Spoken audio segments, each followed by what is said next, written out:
पूरे देश में देखोगे तो सिर्फ हिंदू मुसलमान है। अच्छा। और हरियाणा में आ जाओ तो 35 एक कर देंगे। सरकार के काम में की बात करो तो विकास के नाम पर बालक रह गए, विकास तो होया नहीं। अगर रोहतक की भी बात करोगे, एक ऑटो में दिल्ली बाईपास आप दही लेकर बैठे जियो, सोनारिया चौकती जाओगे आपने सीट मिल जाएगा, घर की बिजली भी बचेगी। अच्छा। या रोड़ा की हालत है। तो 400 पार का नारा कितना सफल लग गए? मन नहीं सा लगा है या पेट्रोल की बात हो रही है। अच्छा। 400 पार। हाँ। अब की बार 400 पार न्यू कहेंगे गरीबी रेखा तो ऊपर ला दिए। हाँ। अगर गरीबी रेखा था ज्यादातर लोग ऊपर ला दिए तो 80 करोड़ को न जिन 5 किलो राशन देने लग रहे फ्री में। मंदिर ने बना दिया, वो यूथ खातर नहीं बना दिया, बाहर न बैठ कर भीख मांग लो। अच्छा। मंदिर और तुम्हारे क्या काम होगा भाई? आता मुंह भी जोड़ ले, राम जगह जगह है। एक बुजुर्ग आदमी थे, उनको पूछी गई कि आपका जो एमपी है वो आपने किसा लगा, उन्हें क्या काम कराया है, तो उन्हें कही थी हमारा एमपी मिस्टर इंडिया हो रहा है। अच्छा। और मैंने उनकी बात कति सही लगी क्योंकि रोहतक में तो दिखे नहीं। विकास होया होता, हरियाणा में नौकरी दी होती तो इन सीएम का चेहरा नहीं बदलना पड़े। अच्छा। ये जो बदलते चेहरे बताए जा रहे हैं कि भाई काम कराया कोई ना। दाल में काढ़ा है कुछ। दाल काली रांध रखी भाई ने। पिछले कुछ समय में जो देश का माहौल है वो कति बदल गया है और मेरे मायने में बिगड़ गया है। चांद से खूबसूरत भूख में दो रोटियां, अच्छा। चांद से खूबसूरत बेरोजगारी में नौकरी। जब लोग यूं ही भूखे मरते रहेंगे तो क्या करेगी चांदनी? जो असली यूथ है जिन्हें मुद्दा बात करनी चाहिए वो सिर्फ पार्टी आगे झंडे ठाने में बिजी है और दरी बिछाने में बिजी है। अच्छा। खाम खा के नारे लाने में बिजी है। एक यूथ का ग्रुप रवि है, इनसे भी बातचीत कर लेना। राम राम भाई साहब। राम राम भाई साहब। तो इस बार यूथ जो है मतलब एक बड़ा हिस्सा है जो वोटिंग करेगा, देश में देश का भविष्य चुनेगा, तो क्या कुछ मुद्दे इस बार यूथ के लगे हैं आपने? यूथ के मुद्दे हमेशा से ही ऐसे रहे हैं जो सबके काम के हों। अगर यूथ की बात करो तो यूथ ने सबसे ज्यादा नौकरी चाहिए। अच्छा। इसके अलावा अगर यूथ है पढ़ा लिखा है, नौकरी ना भी हो लेकिन उनके जो कौशल है, जो उनकी कुछ भी टेक्निक है, जो हाथ का काम ना हो, उसके आधार पर भी अगर उन्हें काम मिल जावे है तो यूथ और कुछ नहीं चाहता।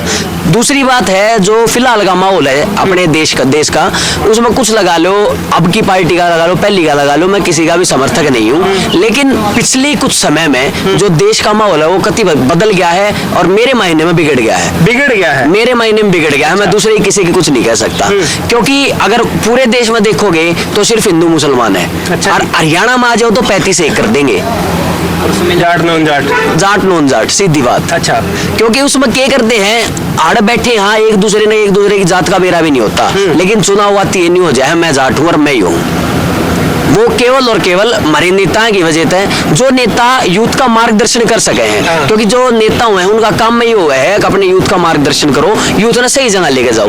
लेकिन आज के टाइम पे यूथ अपना सही करे नहीं रहा कुछ, क्योंकि जो असली यूथ है जिन्हें मुद्दा बात करनी चाहिए वो सिर्फ पार्टी आगे झंडे ठाने में बिजी है और दरी बिछाने में बिजी है। अच्छा। खाम खा के नारे लाने में बिजी है। तो यूथ मतलब रास्ता भटक रहा है, आप यूँ कहो? हाँ एक तरह अधिक भ्रमित यूथ है हमारा।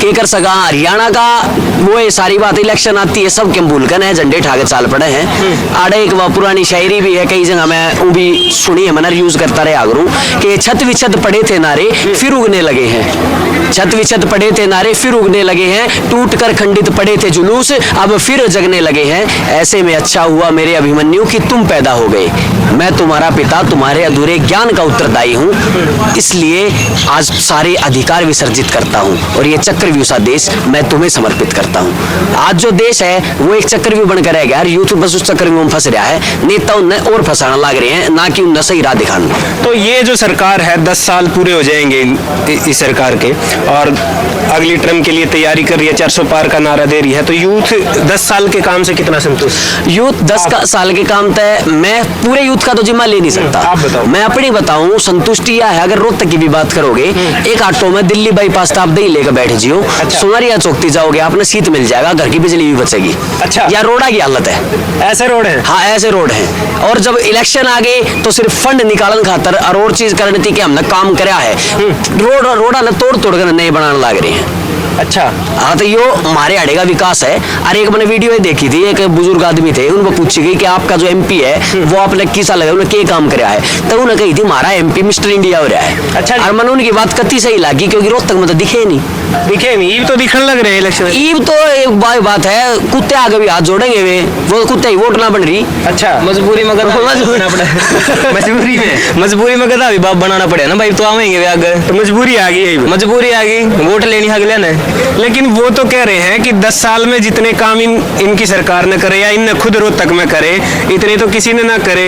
राम मंदिर इनने बनवा दिया, इतना पुराना मुद्दा था, 370 धारा तोड़वा दी इनने। राम मंदिर इन्हें बना दिया, वो यूथ खातर नहीं बना दिया, बाहर न बैठ कर भीख मांग लो। अच्छा, मंदिर और तुम्हारे क्या काम होगा भाई, आता मुंह भी जोड़ ले, राम जगह जगह है, मंदिर तक चलो ये भी न मंदिर बनवा दिया। जब मंदिर ना था, जब वो कितना हंडा करता राम भाई, जब उन्हें रहने की जगह कोई ना थी के, वह तो यूं कह रहे टेंट में थे रामलला।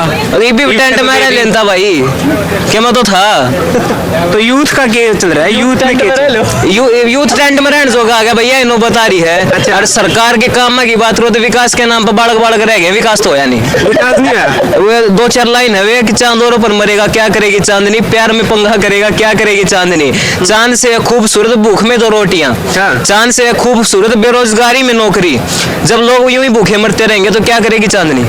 तो भाई चांदनी किसी काम की नहीं है, या जो दिखावटी चांदनी है। बिल्कुल भाई, दिखावटी चांदनी है।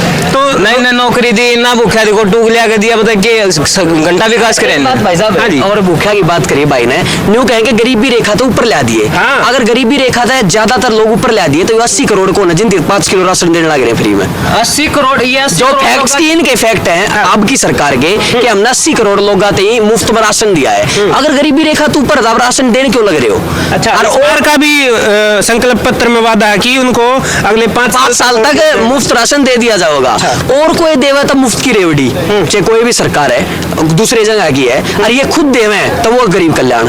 अच्छा जी, हिपोक्रेसी की कोई सीमा हो, अगर खुद देना कही यार हम भी आई बुझा नौकरी दे दे तो राशन की जरूरत क्यों पड़े, ये नुका हमने इतनी वैकेंसी काटी, इतनी नौकरी दे दी, फिर राशन क्या दी बांटा है, नौकरी पे सैलरी ना देते होंगे मेरे ख्याल में जाती। तो हरियाणा में क्या माहौल है? क्योंकि हरियाणा कौशल रोजगार निगम शुरू करे हमने उसके तहत नौकरियां दी, अलग अलग जो। अरे भाई हरियाणा में विकास होया होता, हरियाणा में नौकरी दी होती तो इन खट्टर का चेहरा नहीं बदलना, मतलब सीएम का चेहरा नहीं बदलना पड़े। अच्छा, ये जो बदलते चेहरे बताए जा रहे हैं कि भाई काम करे कोई ना काम करे तो जरूरत क्या पड़े। दाल में काढ़ा है कुछ, दाल काली रांध रखी भाई ने। काली रंग। हाँ, तो 400 पार का नारा कितना सफल लग गए इनका? 400 पार का नहीं, ये 400 के चार जितने से हैं ये बाहर जाएंगे, ये नारा भाई। अच्छा, ये नारा है। मन नहीं साल आ गया, या पेट्रोल की बात हो रही है। अच्छा, 400 पार। हाँ। अब की बार 400 पार पेट्रोल की बस होए गया है, जन्युए लागे रहे थे 400 पार भी जाएगा। तो 400 पार के नारे की जो यूथ इस बार परिभाषा देने लग रहा है वो हम सुनने लग रहे हो।